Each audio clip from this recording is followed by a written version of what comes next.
안녕하세요. 정유한 목사입니다. 6월 19일 말씀 묵상 함께 하겠습니다. 로마서 11장 13절에서 24절의 말씀입니다. 이제 나는 이방 사람인 여러분에게 말합니다. 내가 이방 사람에게 보내심을 받은 사도이니만큼 나는 내 직분을 영광스럽게 생각합니다. 나는 아무쪼록 내 동족에게 질투심을 일으켜서 그 가운데에서 몇 사람만이라도 구원하고 싶습니다.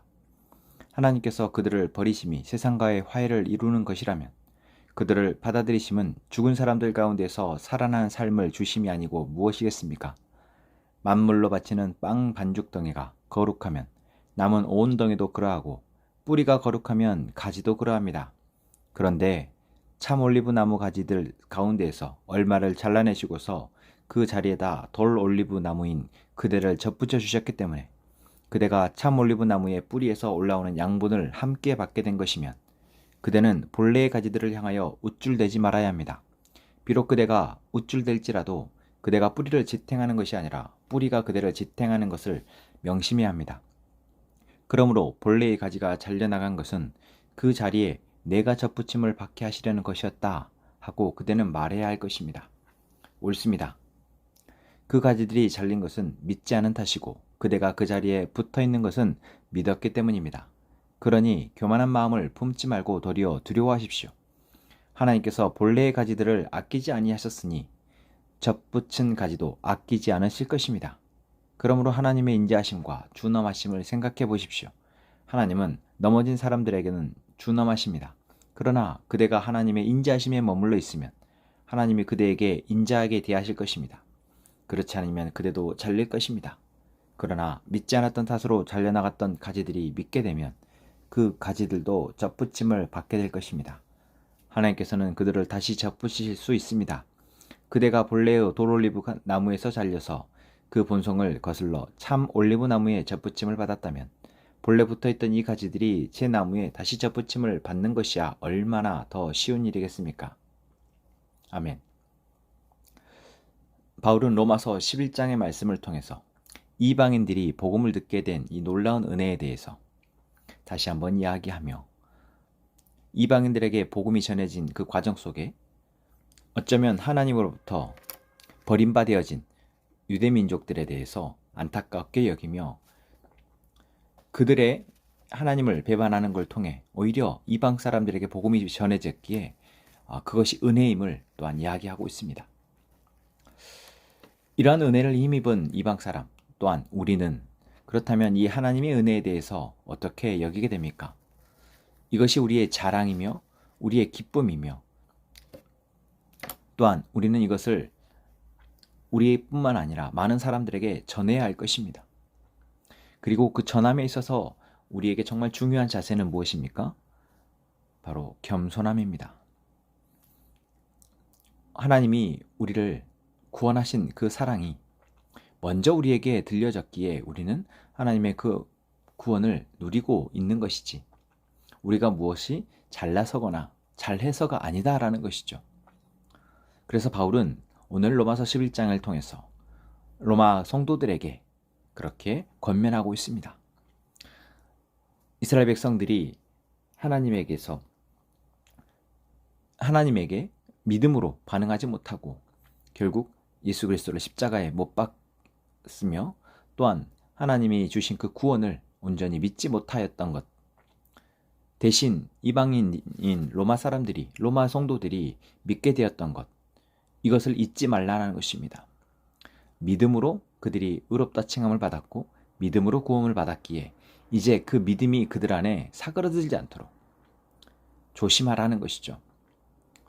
혹여 그렇게 된다면 하나님이 유대 사람들을 버리셨던 것처럼 이방인들인 로마 성도들 또한 그러할 거다라는 것을 권면하고 있습니다. 조심하라는 것입니다. 그 비유를 참 올리브 나무와 돌 올리브 나무로 비유하고 있습니다. 하나님의 복음이 먼저 참 올리브 나무였던 유대의 민족에게 전해졌지만 그들이 그것을 듣지 않았기에 하나님은 그 참 올리브 나무의 가지를 잘라서 거기에 돌 올리브 나무를 접붙였다라는 것입니다. 그렇습니다. 우리는 이처럼 하나님의 은혜로 아무 공로 없이 거저 하나님의 은혜의 땅에 심겨졌고 그 땅에서 올라오는 말씀의 양분을 통해 자라나게 된 것입니다. 우리가 무엇을 자랑할 수 있겠습니까? 우리가 한 것이라고는 베풀어 주신 그 은혜에 그저 반응한 것뿐인데요. 돌 올리브 나무였던 나무가 가지가 참 올리브 나무에 접붙임 바 되어진 것. 이것은 그 뿌리에서부터 올라나오는 그 양분을 거저 받게 된 것입니다.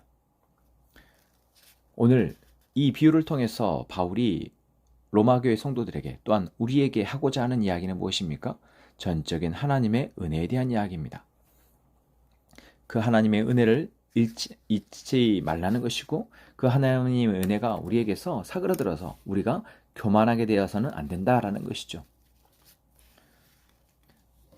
오늘 우리가 한 주를 시작하는 또 하루를 시작하는 오늘 아침 하나님의 은혜로 살아가는 자임을 다시 한번 고백하는 저희가 되기를 원합니다.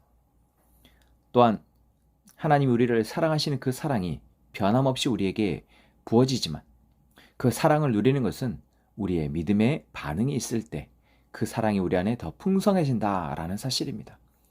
그것을 위해서 우리는 겸손한 태도로 오늘 우리에게 주시는 이 하나님의 은혜를, 이 말씀을 붙들고 하나님께 오늘의 하루를 의탁하며 살아가야 할 것입니다. 또한 오늘 우리는 이 사랑을 우리와 만나게 되는 사람들에게 기회가 닿는다면 전할 수 있는 저희가 되기를 원합니다. 그들에게 하나님이 누구이신지, 하나님의 사랑이 우리를 얼마나 풍성하게 살아가게 하는지 그것을 기회만 닿는다면 전할 수 있는 저희가 되기를 원합니다. 우리가 바로 그렇게 아무 공로 없이, 아무 자격 없이 하나님의 은혜를 전함받았기 때문에 그 은혜를 아는 자로서 우리가 그것을 나누는 저희가 되기를 소망합니다. 기도하겠습니다. 하나님, 오늘도 우리를 사랑하시는 그 하나님의 사랑을 우리가 다시 한번 생각하게 하시니 감사합니다. 우리가 무엇은 공로가 있어서 자격이 되어서가 아니라 하나님의 전적인 은혜로 우리가 하나님의 은혜를, 구원의 은혜를 임해봤으며 이제 하나님의 은혜의 공급 아래 살아가게 되었음을 감사합니다. 이 은혜를 잊지 않고 이 은혜를 나누는, 이 은혜를 전파하며 하나님의 사랑을 많은 사람들에게, 우리 앞에 보여지는 사람들에게 전할 수 있는 저희가 되게 하여 주옵소서.